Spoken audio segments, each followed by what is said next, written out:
Buenas tardes, agradezco a todos su presencia, pese a todas las dificultades que conlleva acceder a esta sala, traspasar obras en la calle, obras en el edificio. Les agradezco muchísimo su presencia a todos. Hoy, el acto al que venimos hoy es la inauguración y presentación de un ciclo de debates basados en una obra muy especial, una obra que aúna derecho, justicia, cine, y no solamente desde un punto de vista teórico, en el que se abordan las cuestiones jurídicas de fondo, sino también desde un punto de vista plenamente actual, puesto que se debaten cuestiones jurídicas de plena actualidad. Todo ello en combinación con películas conocidas por todos con temática jurídica. Todo eso lo hace absolutamente atractivo y consigue, creo, un resultado fantástico.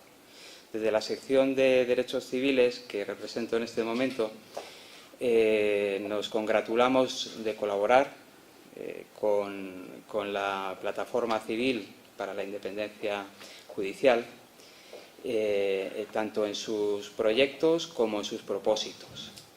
Creo que los debates que se inician en este curso van a ser de una profundidad y de un interés máximo y conllevarán, y conseguirán resultados verdaderamente interesantes. Doy la palabra a Jesús Villegas, que como coordinador de la obra, de la trilogía a la que me estoy refiriendo, que animo a que la compren, la he comprado yo esta tarde, y como coordinador de la trilogía y también como coordinador o director de la plataforma a la que me he referido.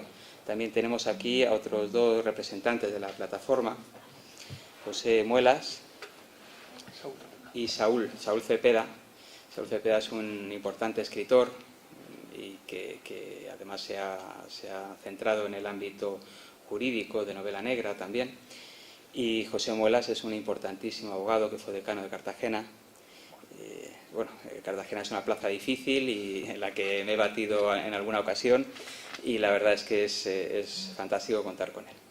Y Jesús Villegas, al que le he mencionado como representante o coordinador de la plataforma, también es magistrado juez en Guadalajara. ¿Estás en Guadalajara todavía? En Madrid ya. Ah, ya en Madrid, perdona, estaba desactualizado. En Madrid. Bueno, pues le doy la palabra. Bueno, pues antes de nada, muchísimas gracias al Ateneo. La plataforma y el Ateneo llevamos ya colaborando desde hace muchos años. Y para nosotros es un honor porque creo, como dicen ahora, quizás de una manera un poquito cursi, que hay sinergias. Sinergias entre el mundo de la cultura, el mundo del derecho, pero bueno, en cualquier caso, es un proyecto en el que tenemos muchísima ilusión y la verdad es que estamos haciendo cosas muy fructíferas y muy interesantes. Venimos aquí porque con el Ateneo hemos pensado hacer un ciclo de conferencias y de debates sobre justicia y derecho. Y está basado en un libro que publica la plataforma con la editorial Colex, que se llama Justicia Escena, Acción. Es una trilogía, son 3 libros pequeñitos que se pueden llevar para leer en el metro, en cualquier sitio, y cada uno de ellos tiene un capítulo que se dedica a una película. Está escrito por abogados, por jueces y por periodistas. Y entonces aborda temas de la actualidad desde un punto de vista del cine y del derecho. Y tiene el atractivo de que los conceptos jurídicos, que son bastante complicados, pues se hacen accesibles, se hacen atractivos al público que no sea un especialista.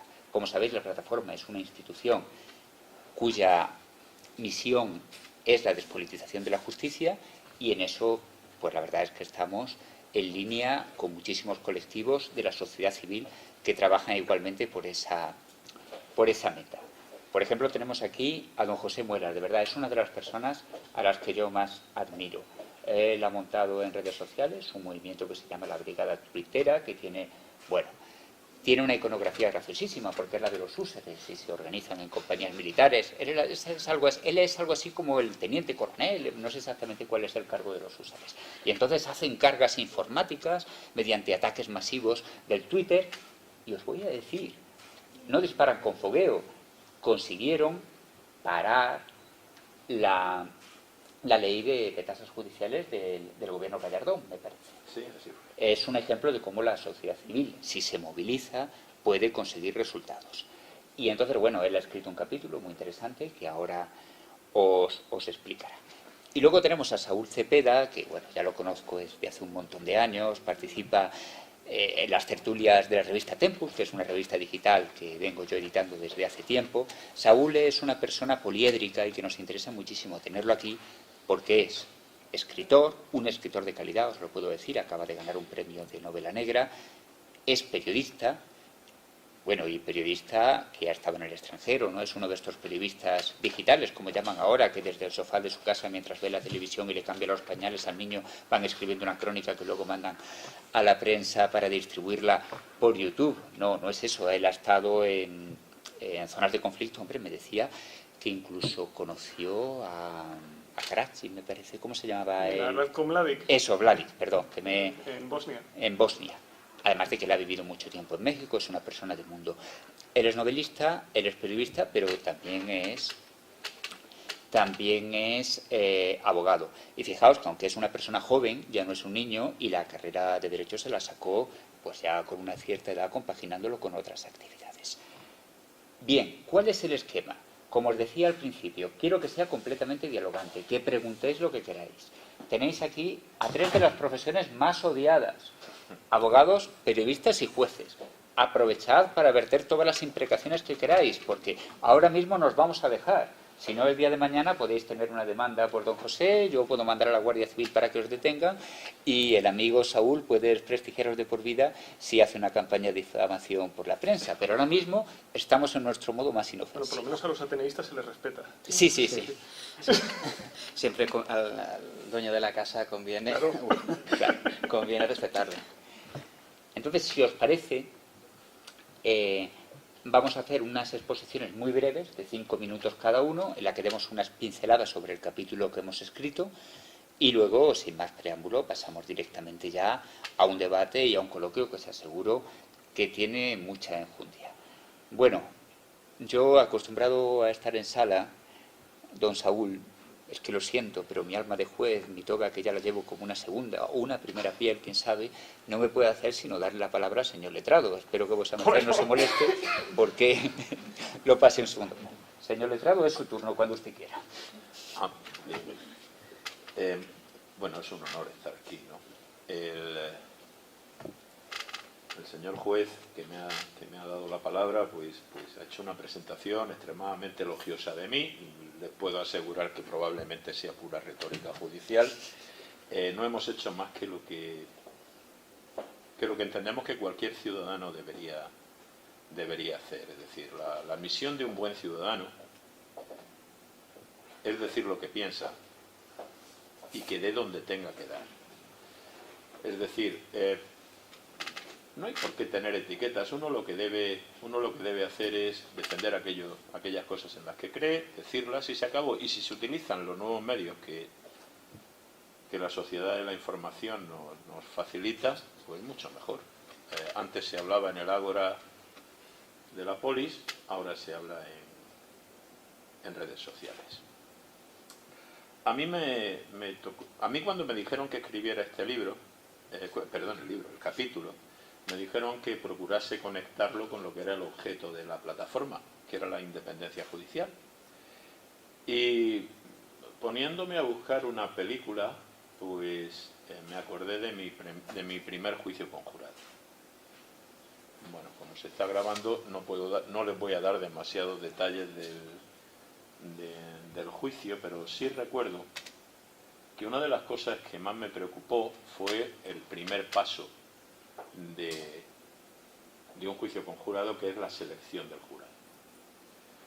Claro, yo no tenía ni idea de qué era esto de seleccionar un jurado, así que decidí llamar a un amigo mío que no era abogado, ni era jurista, ni era nada, pero vivía en Nueva York, vivía en Brooklyn, y le dije: oye, ¿qué hacen los abogados en Estados Unidos para seleccionar el jurado? Él, que en Estados Unidos uno puede ser llamado a ser jurado muchas veces, incluso para juicios civiles. Y normalmente el trabajo del jurado básicamente es estar en una sala esperando que el juicio se celebre, y normalmente no se celebra ninguno porque casi todos son transaccionados antes de que el jurado haya de intervenir. Y me dice, mira, pues esto, yo solo te puedo decir las preguntas que me hacen. Y digo, bueno, ¿y qué preguntas te hacen? Dice, pues es típico preguntarte, ¿algún miembro de su familia ha sido víctima de un delito como el que se va a juzgar? ¿Algún miembro de su familia ha sido condenado por algún delito como el que se va a juzgar? ¿Tiene usted? Y me fue diciendo las preguntas que los letrados solían hacerle a los jurados antes de empezar el juicio. Ahí descubrí que la selección del jurado era probablemente una de las partes más importantes de todo juicio conjurado. Incluso en la exposición de motivos de la ley del jurado en España, saben ustedes que a los abogados se nos permite rechazar sin motivo alguno a miembros hasta un determinado número de miembros del jurado. En la propia exposición de motivos dice, lo ideal sería que se pudiesen rechazar muchísimos.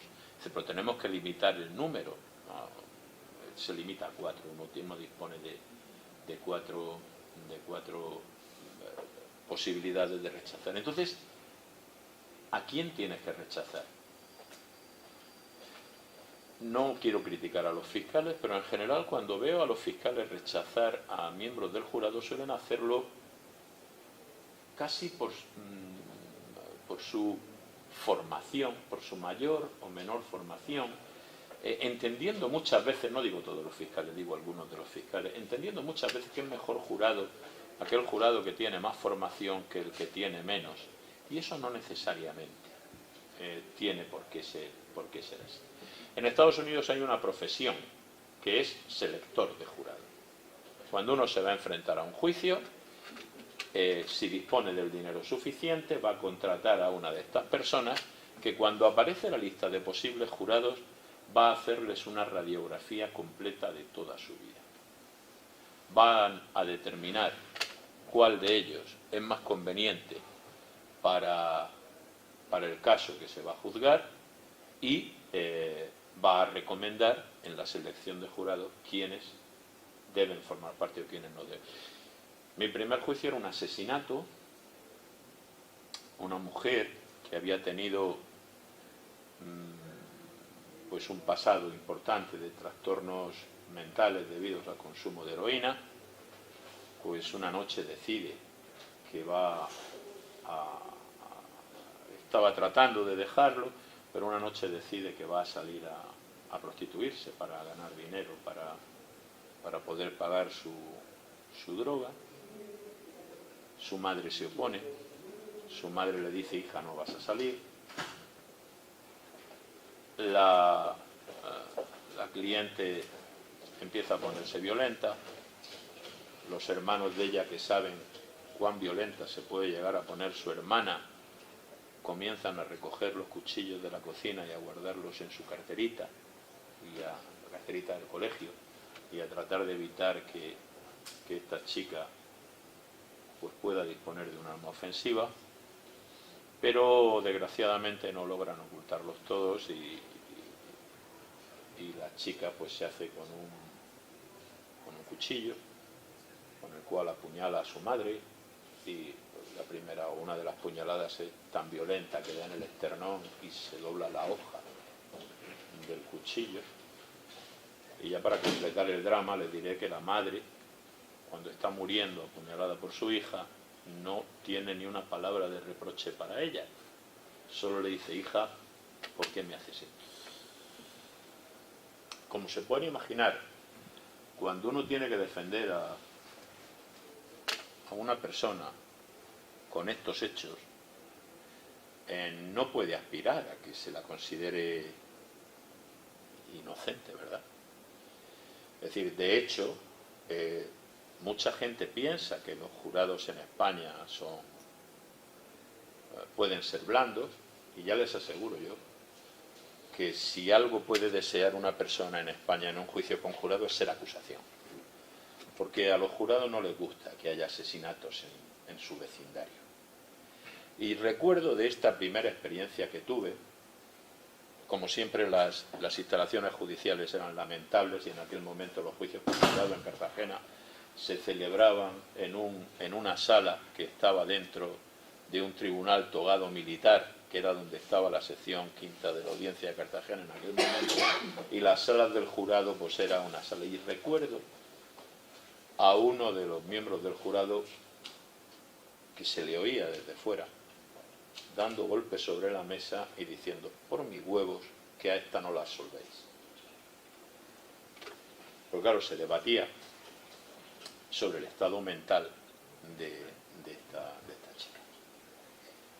Era evidente que la inclinación de un solo miembro del jurado o su disposición podía influir notablemente en el resto de los 9.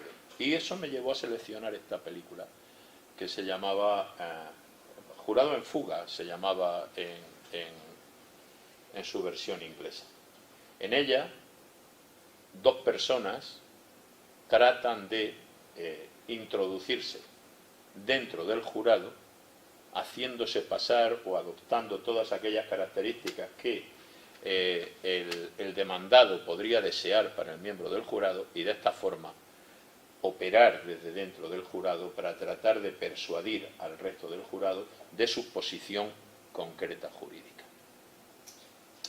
sabiendo que en un grupo de personas, pues una persona decidida o con un determinado interés puede influir decisivamente en el parecer de los demás. Y esto me llevaba a pensar en el tremendo, ese interés que yo tenía en seleccionar unos determinados jurados que fueran capaces de entender que una persona puede estar enferma o que la adicción a la droga puede tener una determinada.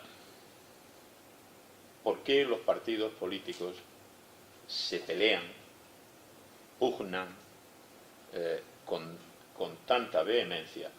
Porque los miembros del Consejo General del Poder Judicial, por ejemplo, pertenezcan a una determinada sensibilidad y no a otra.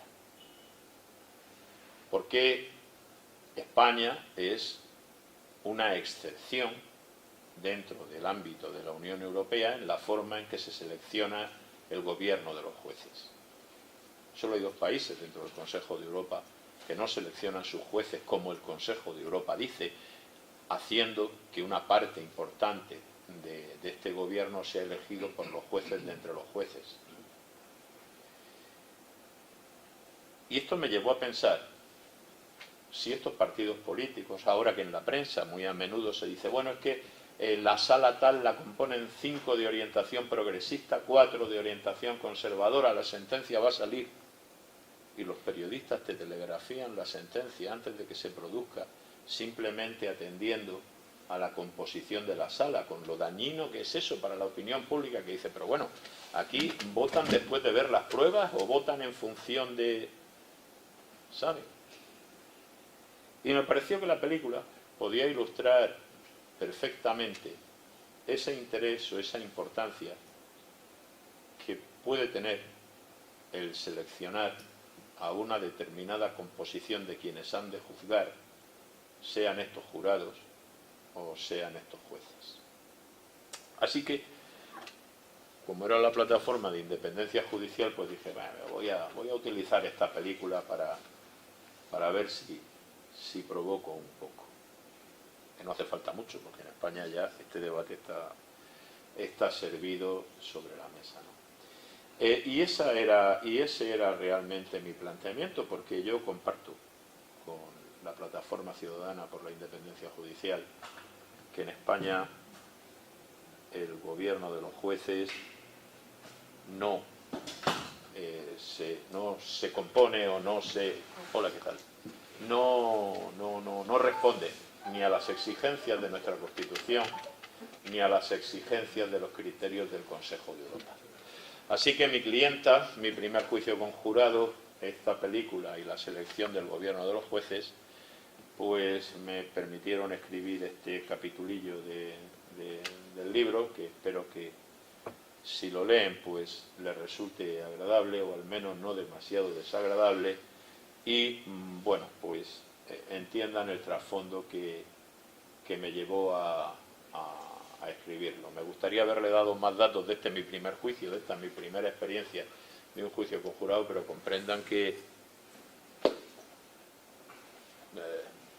sus personajes todavía están vivos y no, aunque el juicio fue hace muchos años, sus personajes aún viven y no conviene tampoco pues extenderme más.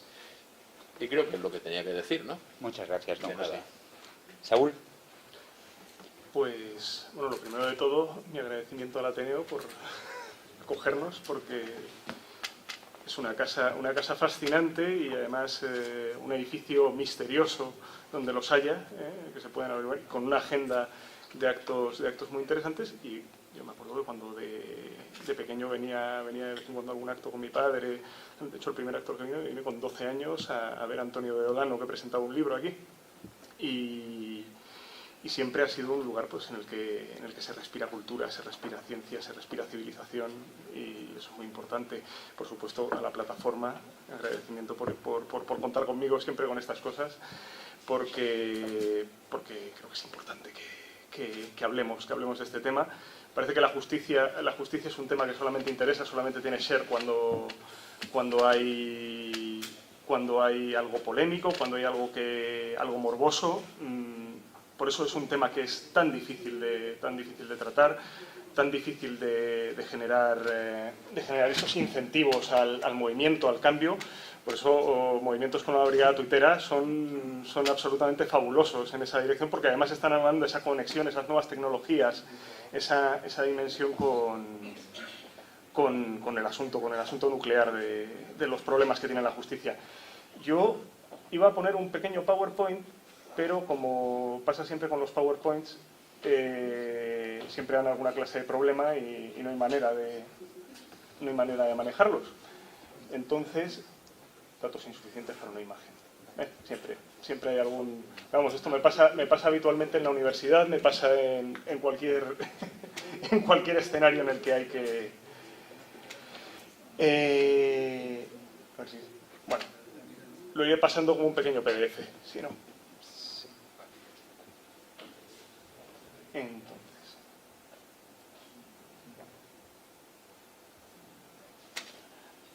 a mí me pidió Jesús que si podía escribir un capítulo, que eligiese una película que tratase algún tema que se pudiese conectar precisamente con la cuestión de la independencia judicial, con la cuestión de los problemas que tiene la justicia. Y entonces yo elegí esta película, Dredd, del año 2012, que es una película de ciencia ficción, una película de Pete Travis, que es un director bastante tardío, con un guión de Alex Garland, que es, por así decirlo, uno de los guionistas de cabecera de Danny Boyle, y que tiene un protagonismo, bueno, el protagonista Cal Urban resulta, pues eso, probablemente de las mejores adaptaciones, de las mejores actings que se han dado en el cine para este personaje, porque la película anterior de Sylvester Stallone era bastante mala. Entonces, bueno, es este personaje, es una distopía futurista en la que tenemos a un individuo, un juez de calle, que es la denominación que se le da, que de alguna forma pues, es fiscal, es juez, es jurado, es policía, es todo. Esto es un estado después de una guerra nuclear en el que pues, bueno, el colapso de la civilización pues, ha llevado a esta situación. Este señor bastante mal encarado y que tiene además, o sea, es bastante seco, es un tipo que conoce además muy bien la ley, que la aplica, además o sea, hace mucho os lo pone de manifiesto mucho este aforismo de dura lex sed lex, o sea, es decir, la ley es la ley. De hecho, una de sus frases más características es esta de aquí, la de yo soy la ley, que a pesar de parecer una especie de machada, dice yo soy la ley, realmente lo que representa es un poco esa soledad del juzgador que tiene que enfrentarse. Hay una ley estricta que hay que cumplir y independientemente de los pareceres de cada uno, pues bueno, esto es lo que hay y lo que sostiene la civilización. Todo esto es interesante porque viene toda esta obra viene de un cómic del año 1977, que tiene sello español además, porque Carlos Ezquerra es dibujante, el dibujante original es de Zaragoza. Se publicó originalmente en una revista que hacía pues eso, aproximaciones a la ciencia ficción, pero siempre con un trasfondo, por así decirlo, politológico, sociológico, cultural, etc. Es muy interesante en este caso porque realmente el planteamiento del que nace este juez viene del colapso de los tres poderes. En un momento dado la civilización se ve, pues, en un momento dado, pues, por corrupción, sobre todo por la corrupción del Ejecutivo, la corrupción del Legislativo, se viene abajo. Entonces, en ese momento, de alguna forma, un organismo que podría haberse considerado, pues no sé, una especie de Consejo General del Poder Judicial, de alguna manera toma el poder, o sea, da un golpe de Estado, por así decirlo. Y entonces absolutamente todos los poderes acaban confundidos dentro del... Y se plantea un debate muy interesante, que esto de hecho llegó al Parlamento británico en un momento dado, y se llegó a debatir en el Parlamento británico, que era que en el momento en el que se llegase a producir ese colapso de los poderes, de la división de poderes, una de las preguntas que surgió es ¿y cuál sería el mejor poder para sustituirlos a todos? La respuesta de este cómic pues era que el Poder Judicial, porque en el fondo la ley es la que de alguna forma sostiene ese equilibrio de la civilización, ese equilibrio de, pues eso, del orden. Este es algunas referencias del cómic. Y bueno, esto lo quise conectar un poco con todos los problemas que había de independencia judicial. La independencia judicial, pues bueno, tiene que ser independiente de la política, de la administración, de los otros jueces, evidentemente de los medios de comunicación, de la propia ciudadanía. El otro día iba escuchando en el metro, según pasaba, que había unos chicos discutiendo y algunos se congratulaban y me hizo gracia. Decían cómo afortunadamente el movimiento social había conseguido modificar la decisión del Tribunal Supremo con respecto a la sentencia de la Manada. Entonces, cuidado, o sea, yo no creo que esto haya sido así realmente, que el Tribunal Supremo se haya visto indudablemente, o sea, es decir, indudablemente tienen conexión con esa realidad, pero no creo que los jueces en principio estén manipulados por esto. Pero sí que es cierto que si la ciudadanía se plantea estos escenarios, nos estamos metiendo en hielo quebradizo. O sea, es un escenario muy, muy peligroso el que nos planteemos que las movilizaciones sociales, y además de unos grupos sociales, ni siquiera de toda la sociedad como conjunto, sino de repente aquellos que se han decidido moverse, aquellos que han decidido hacer más ruido, en un momento tomen la decisión de presionar a un poder del Estado y que además lo logren. Entonces, claro, ahí tenemos verdaderamente un problema. Dentro del tema de la independencia judicial es especialmente preocupante que hay una serie de herramientas que se pueden utilizar para impedir que ésta se desarrolle normalmente. Entre ellas están el ámbito disciplinario y el ámbito organizativo que tiene el Consejo General del Poder Judicial, que se puede utilizar de forma muy perversa, y por eso precisamente el planteamiento, bueno, como antes se estaba comentando, pues precisamente que haya unos sesgos políticos en el gobierno de los jueces, pues en un momento dado pues realmente nos sitúa en esta situación en la que dices, ¿por qué no se podría utilizar de manera perversa esas herramientas? ¿Por qué no? ¿Qué lo impide? Y luego hay un problema también con los juicios paralelos que se llevan a cabo en los medios de comunicación. Los medios de comunicación, por el conocimiento que tengo de ellos desde dentro, pues evidentemente tienden a un ser. O sea, es decir, ellos, los medios son empresas que tienen además por así decirlo, tributan a sus consejos de administración, a sus socios, a los inversores, etcétera. Para conseguir sus objetivos de rentabilidad, pues ellos lo que tienen que hacer es vender su producto. Ellos estudian qué es lo que está demandando la audiencia y le dan exactamente lo que pide, que es básicamente lo que suelen hacer las empresas. Habitualmente se tiende a pensar que hay, por así decirlo, más confabulaciones o más situaciones extrañas alrededor de esto, pero en realidad las empresas lo que quieren es generar valor, es crear dinero. Y cumplir con sus administraciones. Con lo cual, el problema que tenemos ahí es que la sociedad esté demandando precisamente una serie de carnaza relacionado con los temas políticos, o sea, con los temas de justicia, y que eso tenga una repercusión en los medios que produzca estos juicios paralelos. Luego, que se produzcan además presiones de grupos ciudadanos a los jueces. Pero cuando se tuvo el juez que hizo el voto particular de la Manada se tuvo que dejar barba, porque me parece que es uno de los grandísimos problemas que tiene la justicia y que afecta directamente a la independencia judicial. Aquí tenemos que la administración de justicia solo la puede sostener un juez, o bueno, los jueces. pero sucede que la administración, y este es un retruécano constitucional que hay, la administración de justicia pertenece al Ejecutivo, al Poder Ejecutivo. Es decir, es quien administra los recursos con los que se puede administrar esa justicia. Es decir, Jesús es el único que puede escribir con su bolígrafo, pero ese bolígrafo se lo ha tenido que proporcionar la administración. Entonces, claro, en el momento en el que el bolígrafo se queda sin tinta, pues a lo mejor tiene un problema. Ahora mismo solo son 5 comunidades autónomas, ¿sí? Y las dos ciudades autónomas las que no tienen las competencias transferidas. Y esto, bueno, independientemente de cómo sea, pues claro, el ministerio es un ministerio con muy pocos recursos. Es el tercer ministerio, creo, que tiene en presupuesto. Me parece que está después de Presidencia y después de Exteriores. Está el Ministerio de Justicia. Y habitualmente las consejerías en las comunidades autónomas tampoco están mejor. Esto iba a aprovechar simplemente para pasar brevemente unas fotografías, que estas, por cierto, fueron realizadas por un antiguo ateneísta, Álvaro Fernández Prieto, en un reportaje que fue en el que conocí a Jesús, concretamente. Esto iba para un reportaje en la Rolling Stone. Y estos son los juzgados de Guadalajara. En Guadalajara, ¿no? Sí, sí. Los juzgados en los que estaba antes Jesús, de los que fue decano,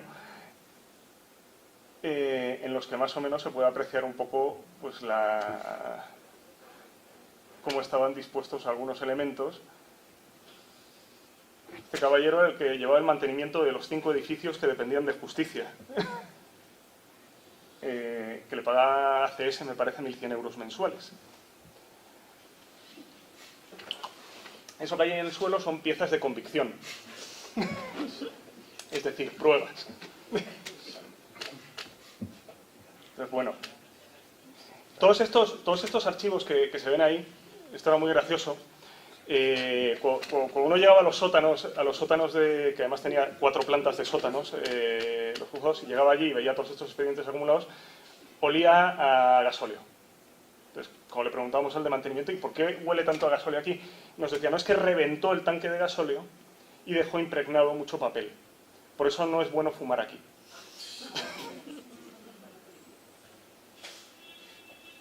Entonces, bueno, más o menos se ve un poco, hay algunas cosas más ordenadas que otras, como no, pero bueno, al final los funcionarios pues, quiero decir, hacen su trabajo como bien pueden. Esto era la sala de máquinas. Bueno, es que no tenían, en Guadalajara no tenían agua potable en el edificio. De hecho, cuando le preguntabas al de mantenimiento, le decías, bueno, pero estos no son tanques no son aljibes y tal. Y decía, sí. Dice, pero claro, ahí entran pájaros muertos y tal. Digo, claro, entonces no hay agua potable. Dice, bueno, potable es. Dice, pero tú te beberías el agua de un charco. Bueno, pues, esto de aquí, por ejemplo, es una escalera de incendios que se está utilizando como aparador de los... En fin. Tenemos a Jesús. Esto era parte también del reportaje de la Rolling Stone. Bueno, pues en resumidas cuentas, o sea, no sé, hay una serie de números que se pueden tener en cuenta para ver que los recursos materiales que se están dedicando a la justicia son insuficientes, pero volvemos a que el desempeño de los jueces está de alguna forma escrutado por el Consejo General del Poder Judicial y dependiendo de las circunstancias pues puede ser más escrutado o menos escrutado de manera completamente arbitraria. Es decir, no hay realmente unos criterios objetivos con los que se dirija esa supervisión o esa inspección. Entonces, claro, cuando nos damos cuenta de que de repente tenemos este número de jueces, también resulta interesante siempre hacer referencia al tema de las mujeres en la judicatura, porque es muy significativo el hecho de que en primera instancia, me parece que estamos hablando de que están alrededor del 60 y algo por ciento, en los órganos centrales pasa a ser el 27,4%, en las presidencias desciende radicalmente hasta el 12-13%, me parece. Hablamos de que hay un órgano muy frecuente, que es el órgano del juzgado mixto, que hay aproximadamente 1.100 en España. El juzgado mixto es un órgano muy interesante porque tan pronto da cuenta de un divorcio como tiene que instruir un homicidio. Entonces,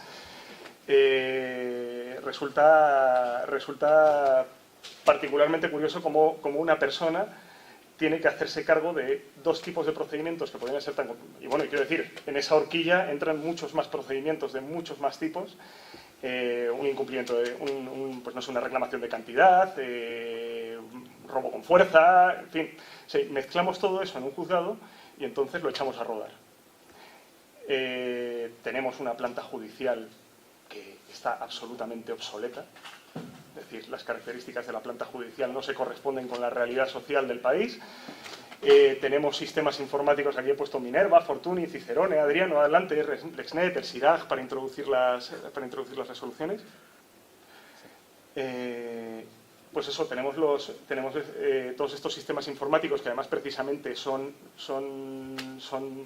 o sea, sucede esto precisamente por esa disgregación que se ha producido en la administración pública de la justicia, cómo se ha transferido a las comunidades autónomas y cómo cada una ha querido hacer su programa informático. Bueno, cada una, hay algunas que no, hay algunas que comparten programa informático, pero en un momento dado podemos llegar a tener un procedimiento en el que se pasa por 3 programas informáticos, es decir, si entramos con LexNet, bueno, Fortuny para la Fiscalía, los jueces que tengan que utilizar Minerva y luego tengan que subirlo al SIRAC para que haya, por si, pues no sé si hay una sentencia que quede notificada en el sistema de registro. Tenemos temas como lo del artículo 324, que en un momento dado planteó esa limitación al tiempo de las instrucciones, que es un tema gravísimo, o sea, gravísimo, allá donde se mire, y en el que además cuando se hace cualquier modificación legislativa se hace esto que se llama la memoria de análisis de impacto normativo, ¿no? Habitualmente ahí una de las cosas que se hace es establecer los costes que hay en esa aplicación normativa. Habitualmente eso luego se le manda al Ministerio de Hacienda. El Ministerio de Hacienda, si ve que es algo caro, dice que no de plano siempre, y luego se lo devuelve otra vez al Ministerio al Ministerio correspondiente para que haga las modificaciones, etc. Pero si la ley tiene alguna clase de interés político, se termina sacando adelante independientemente de que haya presupuesto o no haya presupuesto, y ya se resuelve en el Parlamento. El problema con estas cosas es que muchas veces se llega a resultados como estos en los que dices, bueno, realmente el artículo 324, todos nos gustaría que la justicia evidentemente fuese mucho más ágil. ¿Pero realmente la justicia puede ser más ágil? Parece que no tenemos esos elementos, esos recursos para que pueda ser así. Tenemos un desfase tecnológico muy importante también entre la judicatura y la sociedad. Es decir, en estos momentos, cualquier bufete de abogados con cierta capacidad, con cierto potencial, tiene muchísimos más recursos para presentar un caso de los que va a tener un juez para analizarlo. Entonces, de hecho, el ministro catalá, que fue promotor del artículo 324 y en un momento hizo unas declaraciones desde mi punto de vista bastante desafortunadas en las que dijo que, bueno, que menos quejarse y más trabajar a jueces y fiscales. En fin, ahora mismo está trabajando en Codere, que es una empresa que tiene pues, muchos más recursos para todos los temas digitales, pues no sé, en 10, 20, 30 órdenes de magnitud más que la judicatura. Resumidas cuentas, pues tenemos una serie de números que puestos así en negrita, pues son muy gordos. O sea, asuntos judiciales de nuevo ingreso en 2018, casi 6 millones. O sea, y estamos hablando de que hay incrementos porcentuales en estos números. Lo que no ha habido son incrementos, o sea, sí, se han creado algunas nuevas plazas, del todo insuficientes. Esto, que son datos de la Unión Europea en los análisis anuales que hacen de la justicia, refiere a los días medios que se tarda en resolver en primera, segunda y tercera instancia, por así decirlo, en nuestro caso el Tribunal Supremo, los procedimientos. Ahí se puede apreciar que en España, que está un poco hacia la cola en esta latencia, claro, podemos ver que el Supremo, que es la figura, bueno, no sé si se aprecia muy bien el verde, pero es la más larga de todas, es el que más tarda en resolver, curiosamente. Luego está la primera instancia y entre medias, o sea, y luego está entre medias están las audiencias, bueno, las audiencias provinciales en el caso, los TSJs, etc.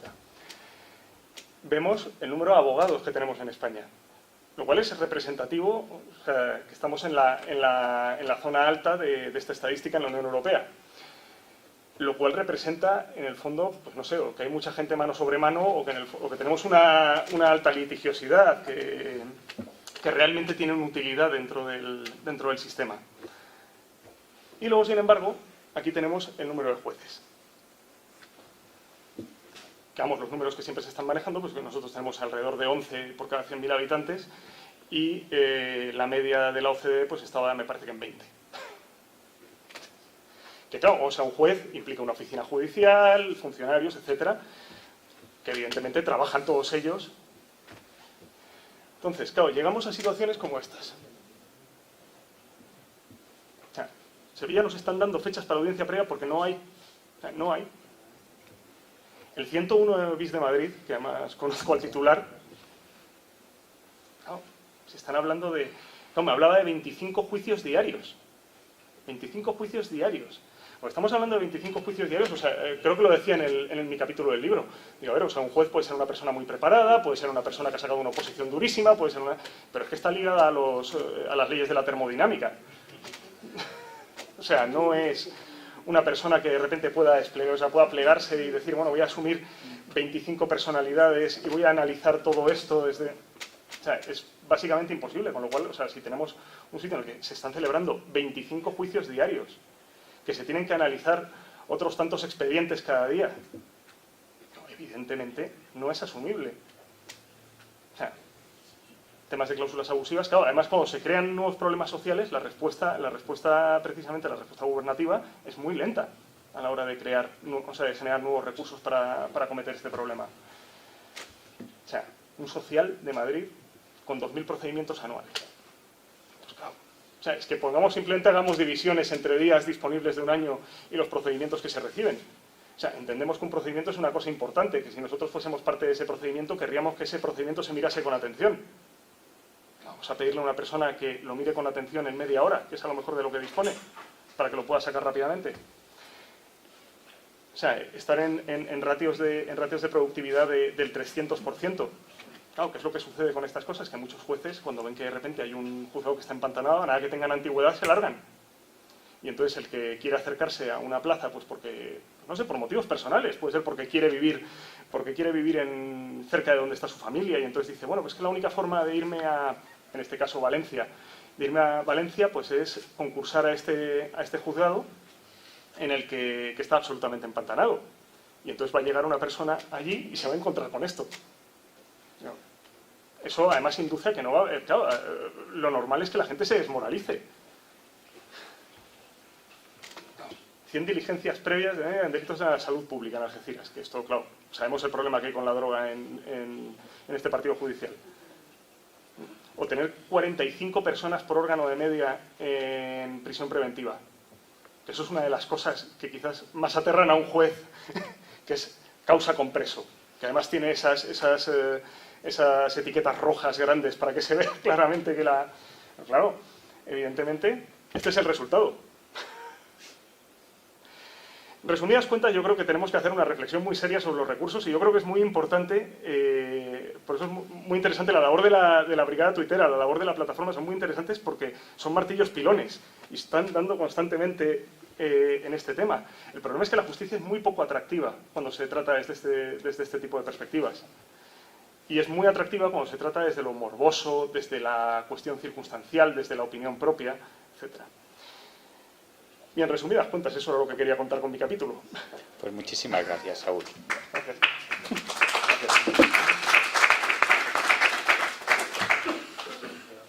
Bueno, como decía al principio, lo que más me interesa a mí es que se produzca un debate y ya han puesto los dos ponentes sobre la mesa temas muy candentes. Y como decía, por favor, aprovechar la oportunidad de que tenéis ahora a un juez, a un abogado y a un periodista para hablar mal de ellos y con ellos, si queréis. Yo voy a hacer una brevísima referencia al capítulo que he escrito. Está basado en una película del año 95 que se llama La noche cae sobre Manhattan. Es una película muy interesante, es de un escritor de un director de cine que se llama Sidney Lumet y que yo le vi hace muchos años, cuando era pequeño. Cuando estaba precisamente aprendiendo inglés, la vi en inglés para ejercitar el idioma, que se llamaba Un mundo implacable. La red, que de alguna manera anticipaba el mundo de las redes sociales. Y este director es capaz de radiografiar las tripas del sistema americano, cómo funciona. Y a mí no me gustaría ser grosero, pero todos sabemos que las tripas son los intestinos. ¿Y qué hay dentro de los intestinos? No es necesario que lo diga, ¿no? Se habla de la politización de la justicia como si fuera una especie de mal menor. Es como si fuera una enfermedad que tiene uno, pero no una enfermedad muy grave. Es decir, bueno, tengo un dolor en el brazo, pero bueno, no he perdido funcionalidad. Tengo suerte. Tengo una úlcera, pero bueno, no va a degenerar en cáncer, son un poquito de molestias, con bicarbonato va bien. Y bueno, pensamos que la politización de la justicia es un peaje que se puede pagar más o menos para que el país funcione. Pero la politización de la justicia, señores, es sinónimo de corrupción. Corrupción. Y por eso la referencia intestinal que hacía al principio. Todos sabemos lo que está podrido y lo que huele mal. Y esta película que comento yo en mi capítulo trata precisamente de la corrupción policial y de cómo esa corrupción policial salta al mundo de la justicia. Pero cuando hablamos de corrupción, todos estamos pensando en algo que nos genera un rechazo moral abierto. Y todos decimos, yo corrupto jamás. Si a mí se me presenta la tentación, yo jamás caería. Y yo les digo, ¿están ustedes seguros de que no caerían a la tentación de la corrupción? Precisamente ese es el dilema de la tragedia griega. Y esta película tiene resonancias clásicas. Su estructura formal es la del teatro clásico griego. Cuando a uno se le presenta una situación inescapable, que la única solución es saltarse la ley, porque nos encontramos aquí ante un padre que se ve obligado, ante un hijo que se ve obligado a acusar a su padre como fiscal. Pero es que los buenos son los malos y los malos son los buenos. Porque los que parecen corruptos son funcionarios que han decidido saltarse la ley por defender a los ciudadanos. Son aquellas personas que serían simpáticos para nosotros porque meten a los malos en la cárcel, pero lo hacen violando las normas e incluso los derechos fundamentales. Hay dos características del sistema americano que más o menos las han tocado los anteriores ponentes y que se nos pasan por alto. Una de ellas es que el jurado es un órgano que resuelve inmotivadamente. ¿Qué quiere eso decir? Que cuando a alguien lo condenan a 20 años de cárcel o a la silla eléctrica, lo hacen sin una sola palabra de explicación. ¿De acuerdo? Yo estuve trabajando en el Reino Unido el año pasado, en un intercambio judicial, y pude ver cómo se mandaba a la cárcel a la gente simplemente porque el jurado, como si fuera el emperador romano, alzaba el pulgar o lo bajaba sin más explicación de clase alguna. Es un sistema primitivo, medieval. Es un sistema que atenta contra los más elementales derechos humanos, tal como lo entendemos en el derecho continental. Otra de las características de ese sistema es que no hay un relato de hechos probados. ¿Qué quiere esto decir? Cuando nosotros vemos en prensa una noticia que nos llama la atención sobre alguna sentencia judicial interesante, si leemos la sentencia, veremos fulanito tal día se levantó por la mañana, fulanita tomó un cuchillo y mató a su madre. Eso no existe en el derecho anglosajón. En el derecho anglosajón simplemente se condena o se absuelve sin que ninguna sentencia judicial explique qué es lo que ha ocurrido. Y se hace sin aportar razones. En un sistema donde los altos cargos judiciales y fiscales, directa o indirectamente, dependen del poder político. El resultado es error judicial y corrupción, señores. Error judicial quiere decir que se condena a inocentes y se absuelve a culpables. Y corrupción quiere decir que las personas que mandan lo hacen conculcando y pisoteando la ley. De verdad que no exagero ni un ápice. Esa justicia a la que estamos acostumbrados en los medios de comunicación, en las películas, que se nos muestra como el paradigma de la democracia, es una justicia o una injusticia de tintes medievales, de unas características realmente primitivas. Y lo más grave es que eso quieren importarlo a nuestro ordenamiento jurídico. En cuanto al gobierno de los jueces, en los países anglosajones no hay Consejo General del Poder Judicial. Manda directamente el ministro o el secretario de Estado sobre los jueces. A los jueces se los elige mediante procedimientos políticos. Y la investigación criminal es una investigación que está sometida a intereses políticos y que lo que tiende a satisfacer es el sano sentimiento de justicia del pueblo. Sin embargo, este esquema absolutamente arcaico, primitivo, se nos presenta como paradigma de la modernidad y las reformas judiciales pretenden encaminarnos hacia ese modelo. Desde el punto de vista del gobierno del Consejo General del Poder Judicial, se dice que como al gobierno de los jueces lo elige el Parlamento y al Parlamento lo elige el pueblo, en realidad es una forma de democratizar. En la práctica es un espectáculo lamentable de amiguismo, de caciquismo, de nepotismo y de encasillamiento, como si nos encontráramos en la época más triste de nuestra época, de nuestra reciente historia, que era con la restauración borbónica, cuando las elecciones estaban en manos de los caciques, cuando se hablaba del pucherazo. Los altos cargos se eligen en nuestro país por negociaciones entre pasillos, a las que indignamente se prestan los partidos políticos y muchos jueces. Son los políticos togados. Señores, si no hubiera jueces que se prestaran a participar en el sistema, esto no funcionaría. Pero, sin embargo, ideológicamente se defiende como una forma de democratizar. Eso es corrupción. Hablaba de que no había mujeres en los altos cargos judiciales. Pero bueno, señores, ¿saben el trabajo que cuesta apañar uno de estos cargos judiciales? Que si es amigo de fulanito, que si es de menganito, que si es de derechas, que si es de izquierdas, que si está en esta, que si es en esta asociación, que si está en la otra. ¿Sabe la cantidad de variables que hay que componer en la fórmula matemática? Si introducimos además el criterio del sexo, es que no sale ni de casualidad, evidentemente. Y luego después, en cuanto a la investigación criminal. Miren, yo soy juez instructor, era juez instructor en Guadalajara, ahora lo soy en violencia de género. Evidentemente los jueces instructores españoles tenemos muchos defectos, yo no los voy a defender, no voy a hacer un acto de corporativismo, pero les aseguro que no tiene absolutamente nada que ver con lo que hay en otros países. Miren, virtudes o defectos, buenos o malos, los jueces instructores en España no dependemos del poder político. No dependemos del poder político. Tenemos las garantías de independencia, inamovilidad e imparcialidad. Las reformas que proponen en nuestro Código Procesal Criminal, como lo quieren llamar ahora, quédense con una idea. Pretenden acercar la investigación de los delitos al poder político.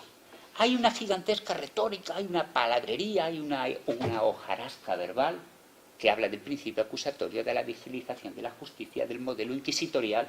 Señores, palabrería. El sistema netamente arroja un resultado de aproximación al poder político, con lo cual es enfangarse en las cloacas. Todo lo que sea aproximarse a la política es gana de ensuciarse. Cuando hay que averiguar si se ha producido un asesinato, quién es el autor, quién es el asesino. Cuando ha habido un robo, quién es el ladrón, el poder político no tiene nada que decir. Nada. Es una actividad objetiva de esclarecimiento de la verdad.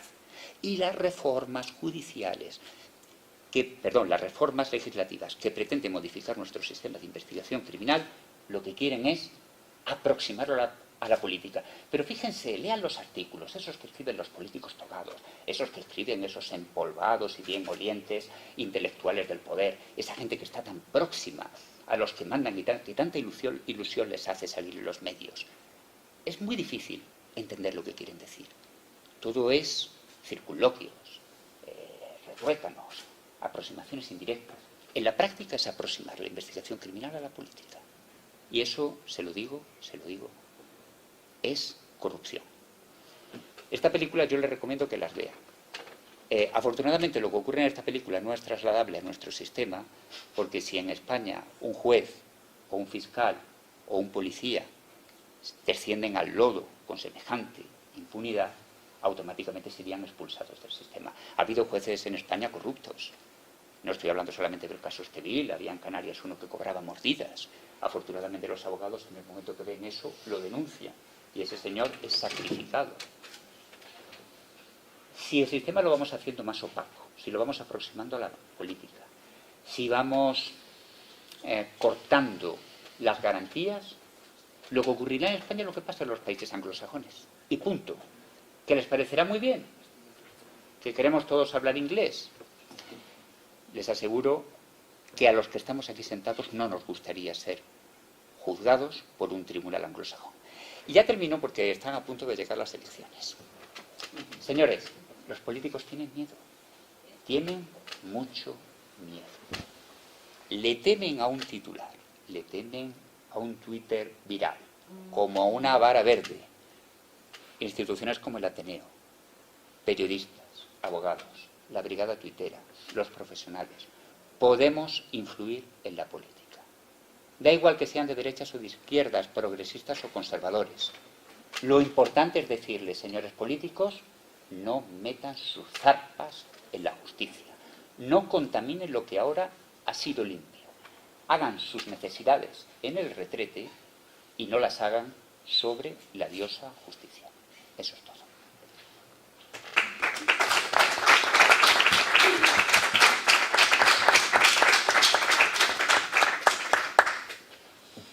Muchas gracias a los tres ponentes. La verdad es que ha sido muy interesante y apasionante. Gracias, Jesús, por tus valientes palabras y gracias a los demás. Ahora, si os parece, podemos iniciar un debate. Todos los que quieran realizar preguntas o manifestar sus inquietudes o las inquietudes que les hayan surgido como consecuencia de las ponencias, pueden hacerlo de manera ordenada. Y bueno, yo voy a empezar, si les parece bien, por una cuestión. Habíamos visto estas imágenes de los juzgados de Guadalajara, que me imagino, por el conocimiento que tengo por mi profesión de cómo funciona esto, no habrá mejorado mucho, puede que poco. Que nos da una idea de la situación que describía perfectamente Saúl, la memoria. Saúl lo describía perfectamente la situación de precariedad en que vive la justicia. Esa precariedad que deriva directamente de unos presupuestos absolutamente escasos para las necesidades, que también las has puesto muy bien, Saúl, que tenemos. Cuando vemos esto y pensamos los recursos que se dedican a otras cuestiones, por ejemplo, a hacer rotondas o otras cuestiones que entendemos menos útiles o menos necesarias, nos puede llevar a una reflexión. ¿Por qué? ¿Por qué los políticos destinan tan pocos medios a la justicia, a la administración de justicia? ¿Acaso están pensando, bueno, si esto funciona mal, mejor, porque si me tienen que llevar a la cárcel, que hay posibilidades, bueno, pues si el órgano que tiene que investigar funciona mal, no tiene recursos, pues a lo mejor la investigación no llega a buen puerto y me salvo. ¿Habéis pensado en alguna ocasión esto? Saúl, yo creo que iba en tu tema. Bueno, o sea, creo que cualquiera puede... Hay una anécdota que además la recojo en mi capítulo que seguramente sea apócrifa, pero bueno, al caso es igual, en la que Bobby Kennedy le dice, oye, ¿por qué has dejado, a JFK le dice, ¿por qué has dejado mi ministerio tan desposeído de recursos y tal? Entonces JFK le decía, si tu mujer te pidiese dinero para contratar un detective privado para que te siguiera, ¿se lo darías? O sea, a ver, la justicia, siempre se está hablando de la justicia del ladrón de gallinas, ¿no? Y todo este tipo de cosas. Evidentemente no, los recursos para perseguir un tipo determinado de criminalidad, los recursos para desarrollarse en un determinado, por ejemplo, en un procedimiento monitorio, en cosas por el estilo, pues no sé, no son especialmente altos los que son necesarios. Ahora bien, para grandes tramas de blanqueo de capitales, y luego, hay que ser justos, o sea, es decir, hay recursos en determinados sitios. precisamente ahora que mencionabas lo de Guadalajara, creo que ahora tienen un nuevo Palacio de Justicia en Guadalajara, con lo cual, pues bueno, eso que nos llevamos, ¿no? Y he estado en palacios de justicia verdaderamente magníficos. Y bueno, ahora en la sede en la que estás actualmente, en Albarracín, es una sede que está bastante bien, o sea, dentro de lo que cabe. Luego otra cosa es el problema que haya pues de empantanamiento, porque claro, o sea, es decir, al final, y esto creo que me lo dijiste tú cuando hablamos por primera vez, me dijiste, yo soy el director de una fábrica de papel. Entonces, claro, el problema lo tenemos con eso, el problema lo tenemos con la sobrecarga de trabajo y porque a veces, o sea, es decir, no es posible en un momento decir, solamente me voy a hacer cargo de los casos sencillos. Y además no sabes cuáles van a ser los casos sencillos, ni sabes cuáles van a ser los casos en los que va a haber procedimientos, en los que los abogados van a aportar más información, menos información, cuáles los van a hacer más complejos, en cuáles se van a introducir unas periciales complicadísimas que vas a tener que valorar. O sea, es decir, claro, el juez tiene una labor muy, muy complicada con todo esto. Entonces, ahí es en donde yo creo que hay que poner, o sea, hay que analizar la realidad de lo que está pasando en el día a día. Claro. Saúl, si te parece en tronco con lo que tú dices, que le doy la palabra a don José. Mirad, nosotros queremos ser justos. No se trata de criticar por criticar, cuando se hace algo bien hay que decirlo. La inversión que se está haciendo en Guadalajara por tener un nuevo edificio, una nueva sede judicial es impresionante. A mí me ha llamado mucho la atención porque las fotografías que han sacado es que eran de mi juzgado y ahí he reconocido a gente que estaba allí. El problema, cuando hablamos de los medios de la justicia, no es solamente una cuestión económica y de recursos, que también, pero es sobre todo de una racionalización de los medios de la justicia.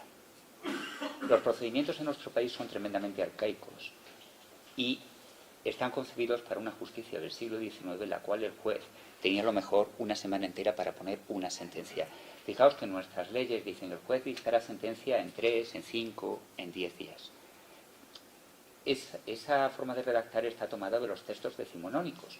Y lo que pensaban era que el juez tenía 3 o 5 días únicamente para dedicarlo a esa sentencia. Ahora nosotros tenemos en esos 3, 5 o 10 días, como decía Saúl, que poner las sentencias o cualesquiera otras resoluciones judiciales de todas las vistas que hemos celebrado a lo largo de una mañana que va bien apretada. Yo, cuando hablaba antes de la corrupción, que afecta tanto al gobierno del Poder Judicial como a la investigación criminal, quizás he sido demasiado apocalíptico y daba una impresión demasiado pesimista. Hay soluciones, por supuesto que las hay. En la plataforma hemos hecho propuestas legislativas, doctrinales evidentemente, porque nosotros no somos un órgano legisferente, pero hemos hecho propuestas moderadas para que se puedan discutir y se las hemos ofrecido a los partidos políticos. Con respecto al gobierno del Poder Judicial, ¿queremos los jueces, don José, don Saúl, gobernarnos a nosotros mismos como si fuéramos una institución endogámica? No. El riesgo de politización es grande, pero el de corporativismo no es peor. No es menor, quiero decir. Puede ser incluso peor. No lo sé. Son dos males. Lo que nosotros proponemos en el ámbito del gobierno de la justicia es que haya un sistema mixto, en el cual una parte sea elegida por las cámaras parlamentarias, una parte de los miembros del gobierno del Poder Judicial sea elegida por las cámaras parlamentarias y la otra por los propios jueces, de manera que haya un concepto que es muy anglosajón, a pesar de todo lo que yo critico a ese modelo, que es el de los pesos y contrapesos, checks and balances. El concepto está muy bien. Y con respecto a la investigación criminal, lo importante es que quien investigue sea un órgano imparcial, independiente e inamovible. Fijaos que no entro tanto entre si es un juez o un fiscal. Yo en principio soy partidario de que investiguen los jueces, pero si hubiera unos fiscales absolutamente independientes, imparciales e inamovibles, serían como los jueces instructores actuales, algo parecido a lo que hay en Italia. Evidentemente esto no lo quieren ni en pintura. Pero lo que a mí me gustaría transmitir, y es una cuestión un poco técnica, es que los procedimientos legales mediante los cuales se investiga en España son sumamente engorrosos. La policía hace primero una investigación, que es muy completa, la consigna en un documento que se llama atestado policial, que es el equivalente a una denuncia, y se la pasa al juez de instrucción. Y el juez de instrucción, en teoría, tendría que investigar el delito, pero en realidad ya se encuentra con la investigación hecha en la inmensa mayoría de los casos. Con lo cual, esa idea de juez detective que tenemos, que en cierto modo podía ser la del juez Dredd, la del juez inquisidor, la que decía Napoleón, bueno, no temo más que a un juez instructor. Eso en la práctica en nuestro país es algo más bien teórico que práctico, más bien teórico que otra cosa, porque la investigación ya viene dada por la policía. El juez instructor, en la mayoría de los casos, lo que hace es una labor burocrática de repetir lo que ya ha hecho la policía para enviarlo a juicio. Con lo cual, en realidad, la fase intermedia, que es como se llama, la preparación del juicio, es una burocracia que carece de sentido práctico en la mayoría de los casos. Lo ideal sería, y así lo hemos propuesto en la plataforma, un sistema que permitiera, por supuesto respetando las garantías de los reos, en la medida de lo posible, pasar directamente de la investigación criminal a juicio. Lo he visto cuando estaba trabajando en Bélgica, por ejemplo, en el que hay una policía, y en Francia, en el que hay una policía judicial que recibe las órdenes directamente del juez. No es que la policía investigue y luego se lo pase al juez, es que la policía investiga directamente a las órdenes del juez. Evidentemente la labor detectivesca, por llamarla así, la hace la policía, el juez simplemente supervisa y dirige. Pero está bajo el control del juez. Y cuando la investigación termina se manda a juicio. Y es infinitamente más eficiente. Como os decía, en España los jueces instructores en la mayoría de los casos investigamos poco. Porque ya nos viene dado hecho. Nuestra labor es de papeleo, por eso decía lo de una fábrica de papel. Ahora bien, en los casos en los que verdaderamente se investiga, es el Armagedón, es el apocalipsis, es el fin del mundo. Porque se encuentra la clase política o la clase empresarial o incluso la opinión pública con una investigación que no pueden controlar de ninguna manera. El binomio juez de instrucción, sobre todo el juez de un juzgado mixto, que es un chaval joven, que es absolutamente incorruptible, con la Guardia Civil en un pueblo investigando, es lo que más miedo da. Porque son gente que se lo cree. La Guardia Civil en España, la policía en España en general es limpia. Los jueces tendremos defectos, pero no somos corruptos. Entonces, una investigación de esas características supone que los cimientos del Estado tiemblen. Tiemblen porque los políticos se ven asustados. Tiemblen porque los empresarios que estén acostumbrados a prácticas dudosas se ven en el fin del mundo. A mí me decían, señoría, usted entenderá por motivos fiscales, usted entendería lo que es la caja B. Yo no sabía lo que era eso. Os lo aseguro, cuando empecé a trabajar yo no sabía lo que era la caja B. Entonces había señores que delante de mí pasaron un ataque de pánico. No me puede estar ocurriendo esto a mí. No me puede estar ocurriendo que un juez recién salido de la escuela judicial trabajando con una guardia civil no comprenda que en España las cosas se hacen sin factura, que tenemos cosas que no se declaran a Hacienda. No me puede estar esto pasando a mí. Y luego hablo de la opinión pública, que es el tema que trata don José. Muchas veces la opinión pública quiere que se haga la vista gorda. Cuando un ciudadano honrado y decente tiene un desliz y hace algo que está mal, o cuando el sentimiento de justicia del pueblo está en contra de la ley, se le manda al juez un mensaje subrepticio para que haga la vista gorda. Y eso es lo que pasa en los países anglosajones. Y eso es lo que no pasa en España. Y eso es lo que ha dado en España, en casos como los de la manada, que no entro en el fondo del asunto, es un tema muy complicado y yo respeto todas las opiniones, no solamente la de los jueces, sino también la de los que no son jueces, donde ha llegado un juez a que le hayan tenido que poner una escolta. Y donde yo he visto en un diario satírico, que no quiero decir el nombre, la caricatura de un juez empalado, como si fuera Vlad el Empalador, Drácula, pero poniéndolo como algo bueno. El señor juez ensartado en un palo. Eso en el sistema anglosajón no pasa, porque tiene mecanismos que lo previenen. Hay un jurado popular, hay una investigación criminal dependiente del gobierno, y cuando hay un caso complicado, no se investiga. No se investiga. O se llega a un acuerdo en comisaría. Y si llega la mala suerte de que va a juicio, el jurado no va a condenar en contra del sentimiento de justicia del pueblo, aunque tengan que saltarse la ley. Y yo he estado también en jurados, yo estuve en Francia, tuve que jurar, que prestar juramento, y fui de verdad, con todos los miembros, con todos los de la ley, miembro de un jurado, una experiencia para mí extraordinaria. Puedo decir que nadie querría ser juzgado en España en esas condiciones, porque es la intuición, como si te pones de rodillas y le pides a Dios que te ilumine, lo que determina el resultado del veredicto. En síntesis, por supuesto que hacen falta medios materiales, pero sobre todo hace falta una reforma de nuestras leyes procesales que simplifique los procedimientos y los convierta en instrumentos aptos para la sociedad del siglo XXI. Y me gustaría que don José hablara un poco sobre el particular, porque yo creo que los abogados son en primer lugar los que sufren este estado de cosas, ¿no? A ver, hay una cosa que en primer lugar habría que saber, y es que el Poder Judicial en España no tiene ningún medio. O quizá solamente una infinitésima parte de los medios. Si usted entra al juzgado de Jesús, estará entrando a un edificio propiedad del Ministerio de Justicia. Los ordenadores son del Ministerio de Justicia. Los sistemas informáticos son del Ministerio de Justicia, la luz la paga el Ministerio de Justicia, los bolígrafos los pone el Ministerio de Justicia y el papel lo pone el Ministerio de Justicia. Donde digo Ministerio de Justicia, digo consejería transferida. ¿Qué tiene de bueno esto o qué tiene de malo? De bueno no le encuentro nada o casi nada. De malo tiene que si el Poder Ejecutivo quiere que no funcione la justicia, le basta con no comprar folios. ¿Qué pasa si un gobierno de una comunidad autónoma está infringiendo la ley?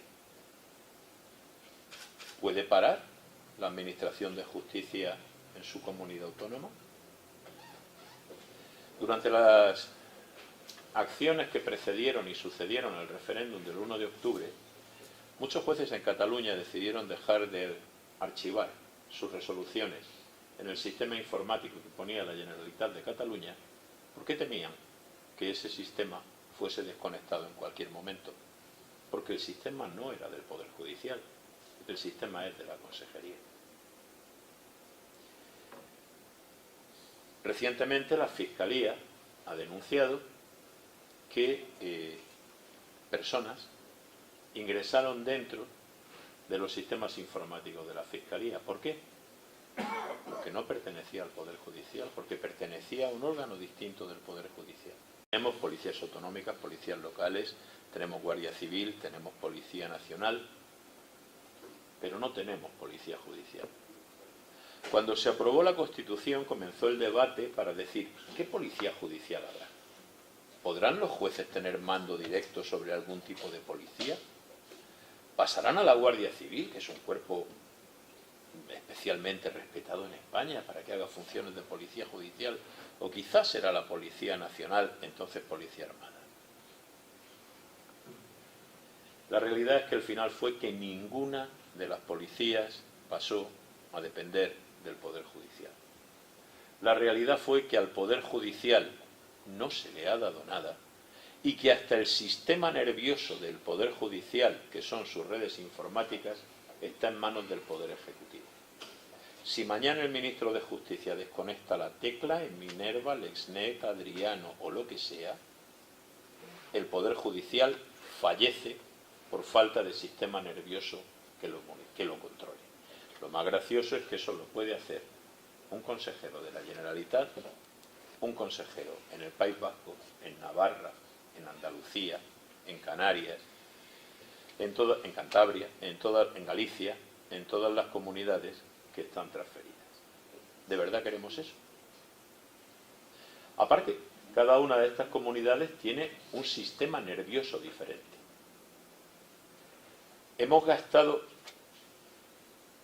No hemos descubierto todavía que las ideas no son un juego de suma cero y que una vez inventada la bicicleta no hay que volver a inventarla porque ya lo está. Sin embargo, en la Administración de Justicia española aún no hemos descubierto la copia. Navarra utiliza un sistema, Cantabria copia el de Navarra pero le cambia el nombre, Cataluña utiliza otro sistema, Andalucía utiliza otro sistema, Canarias, ¿por qué hemos pagado 10 veces lo que nos habría bastado con diseñar una? Claro, si se hacen las cosas así, 1.500 millones de euros que pueda tener el Ministerio de Justicia no dan para nada. ¿Saben cuánto recibe la justicia gratuita de ese presupuesto? 40 millones. ¿Saben que Cataluña o Andalucía destinan más dinero a justicia gratuita de lo que destina el Ministerio? ¿Saben que esos abogados cubren a todos aquellos que no duplican el salario mínimo aproximadamente a veces el IPREM? Y que en un país de mileuristas, este sistema al cual apenas se destina dinero está cubriendo casi a la mitad de la población. Daban las cifras, dice, ¿hay muchos abogados o hay pocos abogados? Pues depende del número de litigios que haya. Con 6 millones de litigios, a cada abogado de España, suponiendo que los 150.000 fueran abogados litigantes de toga y trinchera, le tocarían 40 juicios. Para ganar 30.000 euros al año solo tendrían que cobrar 750 euros por juicio. Sabemos que no es así. Cada juez de los 5.000, si dividen esos 6 millones, toca 1.200 asuntos. ¿De verdad, se pueden resolver 1.200 asuntos en 200 días laborables que tiene el año? ¿Por qué somos el país con más policías y uno de los países con menos jueces de Europa Occidental? ¿Cañones o mantequilla? ¿Justicia u orden público? Un juez no cobra tanto. De los elementos que resuelven problemas, el juez es probablemente el más barato. ¿Qué cobra un juez? ¿De que sale de...? Eso no lo sé yo, pero perdona que te lo pregunte. Un juez que lo destinen a Monforte de Lemos. Cuando yo empecé a trabajar ganaba 294.000 pesetas al mes. Eso es nada. 294.000, déjame que lo traduzca él. 1.800 euros. Lo que gana ahora un policía local, más o menos. Por ahí viene estando un policía local, me parece. Imaginemos que un juez tuviera que ganar 3 veces lo que gana un policía. Podríamos duplicar la planta de jueces de 5.000 a 10.000 sin apenas sentir que estamos perdiendo plazas en cuanto a número de policías que superan los centenares de miles en España. Pero con 5.000 jueces, ¿qué esperamos? Es decir, a ver, la policía en España hace un trabajo magnífico. Tenemos tantos policías que somos el país con menos delitos de Europa. Ojo, somos un país con una gran cantidad de población reclusa. Alguien tendría que explicar esta curiosa paradoja. ¿Por qué España, con tan pocos delitos, tiene tanta tasa de población reclusa, por ejemplo? Por tanto, desde el Poder Ejecutivo, tradicionalmente en España jamás se ha querido dotar al Poder Judicial de ningún tipo de medios. De hecho, el Poder Judicial a día de hoy no tiene más medios que los que tenga el Consejo General del Poder Judicial, que comparado con lo que es la planta de la justicia española es nada. ¿Habrá algún momento en el que el Ejecutivo español o en el que los gobernantes españoles o los políticos españoles se den cuenta de que es preciso que el Poder Judicial, para ser independiente, esto es como le pasa a las mujeres, dice, no, es que tú eres independiente, mujer, dice, no, si vives del sueldo del marido, eres muy poco independiente. Poder Judicial, no, sí hay independencia judicial. Mire, si hasta el bolígrafo me lo tiene que comprar usted, independencia tengo la justita. O sea, ser independiente es un acto de heroísmo. ¿Cuándo se va a dar cuenta un político que primero, a él, sí, es verdad, lo puede detener un juez instructor, puede tener un problema de un juez instructor, pero si su proceso es rápido y usted es inocente, su carrera política no estará acabada? Y segundo, si el proceso es rápido y usted es culpable, la población disfrutará del tremendo beneficio de no tener que soportar a un corrupto entre sus gobernantes. Que la justicia sea rápida es buena para los inocentes y es buena para los honestos. Solo es mala para los culpables. ¿Quién puede, por tanto, desear que la justicia sea lenta o no dotarla de medios? Dime cuánto inviertes en justicia y te diré cuánto odias la corrupción. Veo a los políticos decir, vamos a hacer leyes contra la corrupción. No haga usted más leyes contra la corrupción. Invierta en justicia. Porque la justicia es la que solventa los problemas. Y eso desde el lado de la abogacía se nota. Cuando tú tienes clientes... He tenido un cliente acusado de pederastia durante un proceso que duró 12 años. Ese hombre era un muerto en vida. y fue absuelto. Políticos que aguantan con procesos a las costillas, con 8, con 10, con 12 años, si son inocentes no merecen ese calvario. Y si son culpables, los que no merecen ese calvario somos nosotros. Que lo manden a prisión rápidamente o que lo separen del cargo rápidamente. Invertir en justicia además produce riqueza. Ninguna empresa, ninguna compañía quiere invertir en un país donde si tiene un problema jurídico no se va a resolver en un plazo razonable de tiempo. Todavía está por ver que alguien entienda o que alguien... Pero es que el juez de instrucción molesta, sobre todo el juez de instrucción del juzgado mixto. Que ese señor sea capaz de tomar una decisión y que un político importante se vea sometido a la decisión de un juez del juzgado mixto de... A ver, ¿cuál es el partido judicial más pequeño de España? Sí, está en Lugo. Es... me acordaré.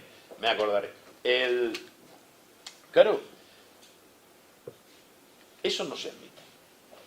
Y cuando llega el momento quieres elegir al Consejo del Poder Judicial, quieres decidir qué jueces van a estar en los sitios más sensibles, quieres... ¿Por qué no se olvida? Y quiere usted que haya justicia de una vez. ¿Por qué le molesta a usted que todos los sistemas judiciales españoles utilicen el mismo sistema informático? ¿Le molesta a usted que ese sistema informático lo controle el Poder Judicial y no el Poder Ejecutivo? ¿Le molesta a usted que usted no pueda desconectar cuando le venga bien? ¿Le molesta bien que no tengamos que estar sospechando que sus operarios están mirando lo que hay en los archivos judiciales? Porque lo pueden saber y no necesitan ni mirar los datos, les basta mirar los metadatos para saber quién puede estar delinquiendo en cada sitio. ¿Dejamos a la zorra cuidar de la gallina? No tiene sentido. Tenemos que cambiar y pensar de una forma más ingenua, más infantil. Separación de poderes significa separación de poderes. Y separación de poderes incluye un dinerito para que puedas vivir, una pensión de alimentos con la que puedas sacar adelante a tu juzgado y a tus jueces. Y significa igualmente de todos esos policías que tenemos más que nadie en toda Europa, salvo Chipre, porque no hacemos una policía judicial de verdad. Y así cuando los jueces se equivoquen será culpa de los jueces. Pero es que ahora incluso siempre tienen excusas. Si es que ahora ya no puedo cabrearme con ellos, porque de modo que con los medios que tengo bastante hago. Y te dan las ganas de decir, pues estoy deseando que tengan los medios de verdad para ver si un día puedo enfadarme contigo. Creo que he hablado demasiado. Al público.